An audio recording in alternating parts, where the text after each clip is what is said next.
마태복음 26장 14절에서부터 30절까지입니다. 마태복음 26장 14절에서 30절입니다. 우리 다 같이 한 목소리로 읽도록 합시다. 그때 12 중에 하나인 가룟 유다라 하는 자가 내 제사장들에게 가서 말하되 내가 예수를 너희에게 넘겨주리니 얼마나 주려느냐 하니 그들이 은 30을 달아 주거늘 그가 그때부터 예수를 넘겨줄 기회를 찾더라. 무교절의 첫날에 제자들이 예수께 나와서 이르되 유월절 음식 잡수실 것을 우리가 어디서 준비하기를 원하시나이까? 이르시되 성한 아무에게 가서 이르되 선생님 말씀이 내 때가 가까이 왔으니 내 제자들과 함께 유월절을 내 집에서 지키겠다 하시더라 하시니 제자들이 예수께서 시키신 대로 하여 유월절을 준비하였더라. 저물 때 예수께서 12 제자와 함께 앉으셨더니 그들이 먹을 때 이르시되 내가 진실로 너에게 이르노니 너희 중에 한 사람이 나를 팔리라 하시니 그들이 몹시 근심하여 각각 여짜오되 주여 나는 아니지요. 대답하여 이르시되 나와 함께 그릇에 손을 넣는 그가 나를 팔리라. 인자는 자기에 대하여 기록된 대로 가거니와 인자를 파는 그 사람에게는 화가 있으리로다. 그 사람은 차라리 태어나지 아니하였더라면 제게 좋을 뻔하였느니라. 예수를 파는 유다가 대답하여 이르되 랍비여 나는 아니지요. 대답하시되 내가 말하였도다 하시니라. 그들이 먹을 때 예수께서 떡을 가시사 축복하시고 떼어 제자들에게 주시며 이르시되 받아서 먹으라. 이것은 내 몸이니라 하시고 또 잔을 가지사 감사하기도 하시고 그들에게 주시며 이르시되 너희가 다 이것을 마시라. 이것은 죄사함을 얻게 하려고 많은 사람을 위하여 흘리는 바 나의 피 곧 언약의 피니라. 그러나 너에게 이르노니 내가 포도나무에서 난 것을 이제부터 내 아버지의 나라에서 새 것으로 너희와 함께 마시는 날까지 마시지 아니하리라 하시니라. 이에 그들이 찬미하고 감람산으로 나아가니라. 아멘. 오늘은 유다의 배반 그리고 유월절 만찬, 우리가 이제 보통 최후의 만찬 이제 이렇게 이야기를 합니다. 근데 여기서 만찬은 가득 찰 만이 아니라 저녁 만찬입니다. 그래서 저녁에 하는 식사입니다. 뭐 뷔페같이 음식이 많다라는 의미가 아니라 저녁에 먹는 밥, 그것이 만찬. 그래서 오늘 말씀을 통해 제자와 유다의 엇갈린 길, 과연 어떤 길이 있는가, 그 상반되고 되전에는 제자들과 가룟 유다의 어떤 삶과 길을 통해서 우리에게 주시는 하나님의 음성과 교훈을 한번 살펴보도록 합시다. 먼저 유다의 삶을, 그 유다의 그 궤적을 한번 따라가 보겠습니다. 14절은 이렇게 마태가 이야기합니다. 그때 12 중에 하나인 가룟 유다. 그냥 가룟 유다라고 하지도 않고 제자 중에 하나라고도 하지 않고 뭐라고요? 12 중에 하나라고 얘기합니다. 전통적으로 12, 3, 7은 완전수를 얘기하죠. 하나님께서 의도하신 것 12 제자입니다. 그러나 그 중에 한 명이 깨졌다라고 얘기합니다. 얼핏 하나님의 계획이 깨진 것처럼 보이죠. 우리의 삶 속에 하나님의 계획이 깨진 것처럼 보이는 경우가 있습니다. 하나님이 일하시는데 왜 이게 안 되지? 라는 의문이 들 때가 있어요. 그러나 기억하셔야 합니다. 하나님은 오히려 이 깨진 것처럼 보이는 유다의 배반을 통해 주님이 팔리게 하시고 피 흘리게 하시는 굉장히 또 다른 일을 구원하시는 구원의 창구로 사용하셨다라는 말씀입니다. 우리가 이 부분을 놓치면 우리 눈에 보이는 내가 완벽하고 완전하게 진행될 것이라고 내가 생각하는 하나님의 뜻들이 있을 겁니다. 그것이 무너질 때가 있습니다. 속이 상합니다. 그러나 주님은 그것마저도 주님의 대속사건, 즉 십자가의 사건을 이루는 하나의 도구로 사용하셨다. 오늘 그것을 강조하고 싶은 겁니다. 마태. 그래서 가룟 유다도 아니고 제자 중에 하나도 아니고 뭐라고요? 12 중에 하나. 자, 그러면 열둘 중에 하나, 두 번째 의미입니다. 이게 무슨 의미일까요? 이런 겁니다. 열둘 가운데 너희도 포함될 수도 있다라는 가슴 서늘한 경고인 동시에 교훈을 함께 담고 있습니다. 그래서 우리는 깨어 있어야 하지요. 특별히 한국적인 정서에서는 이렇게 생각하는 분들이 많습니다. 아, 그래, 나 이미 구원받았으니까 자기의 삶을 마음대로 일탈하며 살아가고 싶은 욕구와 욕망, 그것까지는 용납이 가능하지만 그냥 마음대로 제 삶을 일탈해버리는 삶을 살아가는 사람들에게 오늘 주님은 그 가룟 유다가 바로 열둘 중에 하나인 너가 될 수 있다라고 오늘 주님은 이 말씀을 통해 우리에게 경고하고 계시는 겁니다. 또 나아가 마지막으로는 열둘 중에 하나죠. 하나가 빠졌어요. 그죠? 열둘 중에 하나. 어제는 이 말씀을 이렇게 다 묵상하고 말씀을 준비하는데 그냥 제 가슴속에 우리 30명 중에 하나가 생각나더라고요.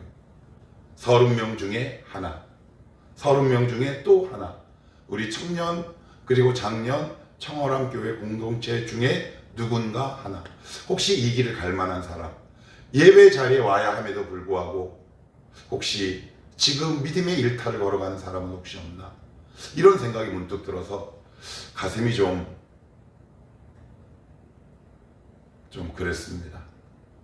우리 그 영혼들을 위해서 이따가 기도했으면 좋겠습니다.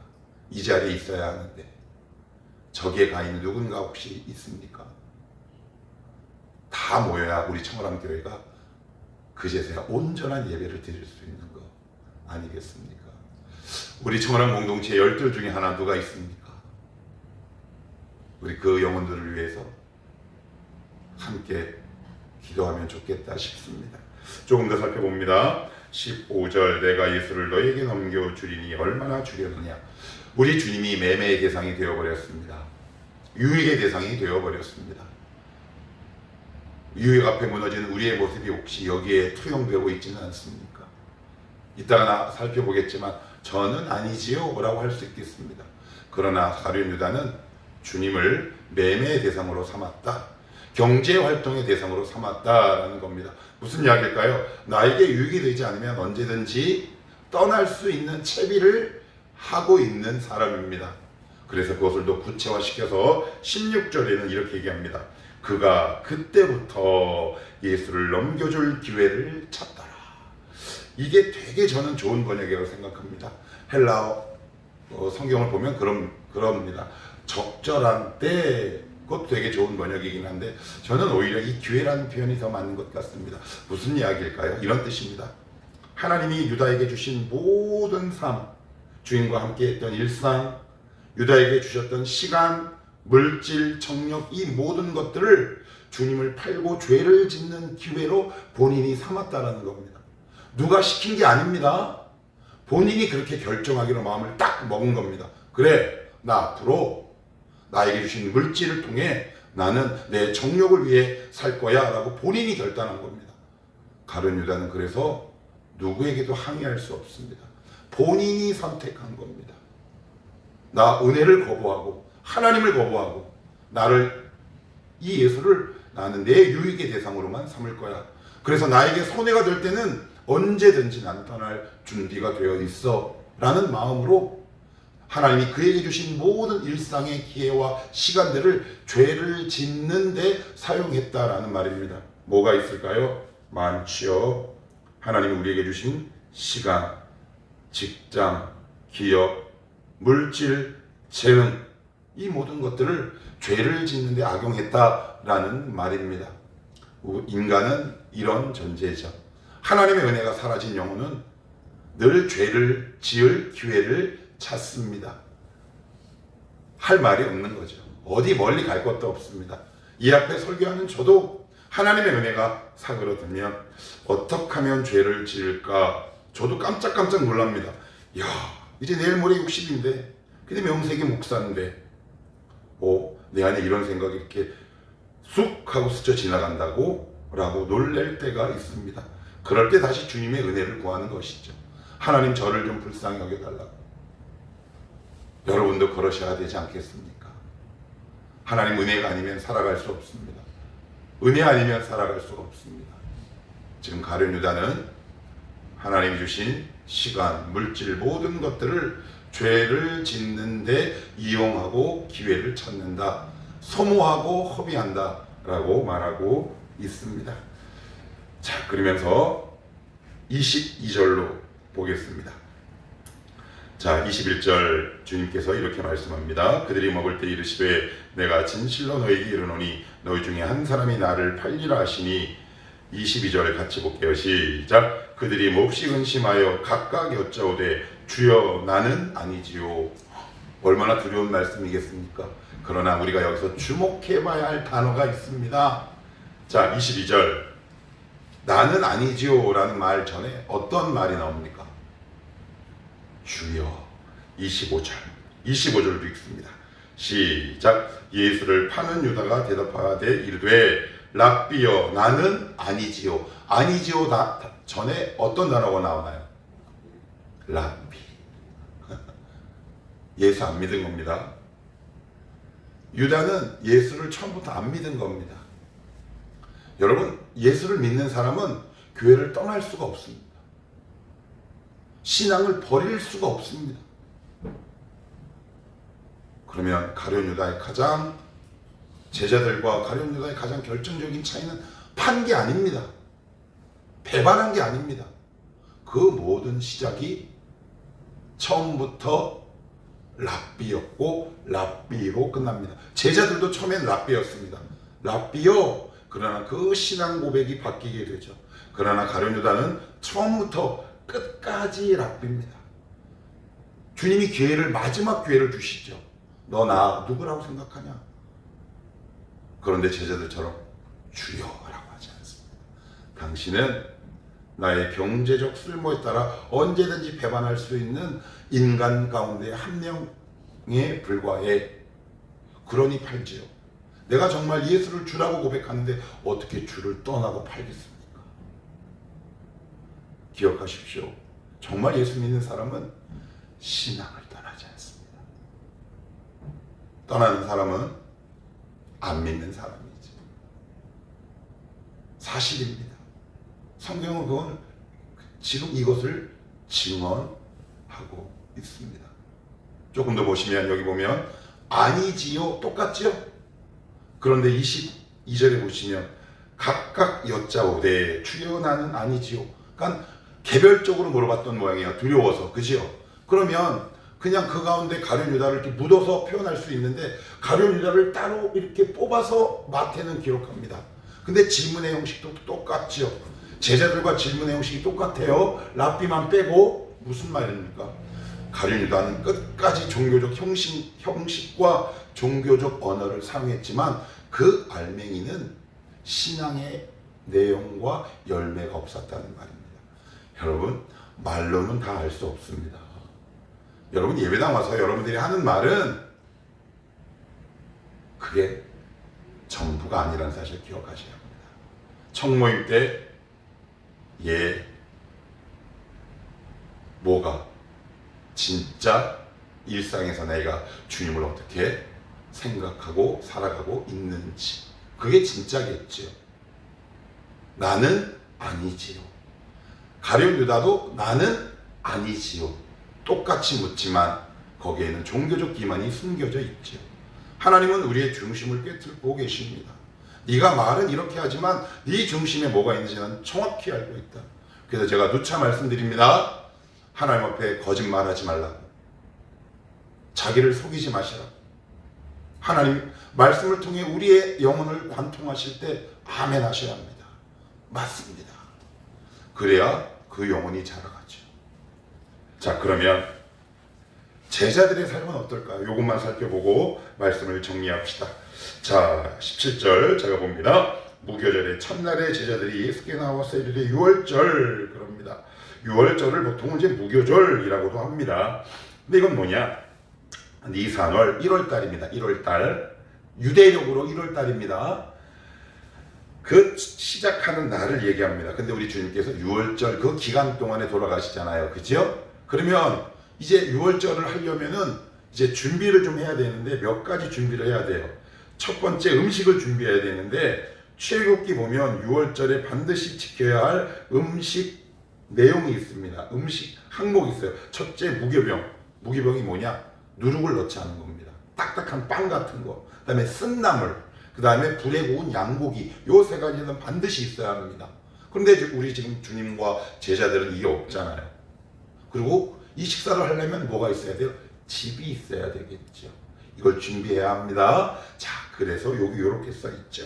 17절 맨 끝에 우리가 어디서 준비하기를 원하시나이까. 자, 그러면서 19절 자 같이 읽습니다. 시작. 제자들이 예수께서 시키신 대로 하여 유월절을 뭐요? 준비하였더라. 자, 그러면 19절 준비하기 전에 어떤 동사가 나오나요? 시키신 대로 하여 이렇게 되죠. 그러나 가룟 유다는 시키신 대로 안 하고 제자들은 시키신 대로 하고, 그래서 무엇을 준비했다? 유월절 만찬, 우리가 잘 알고 있는 최후의 만찬을 하나님의 은혜, 하나님의 말씀과 거기에 순종한 제자들의 동역을 통해 이 최후의 만찬이 준비된 겁니다. 우리의 삶이, 여러분의 삶이 주님의 역사를 준비하는 아름다운 도구가 되었으면 좋겠습니다.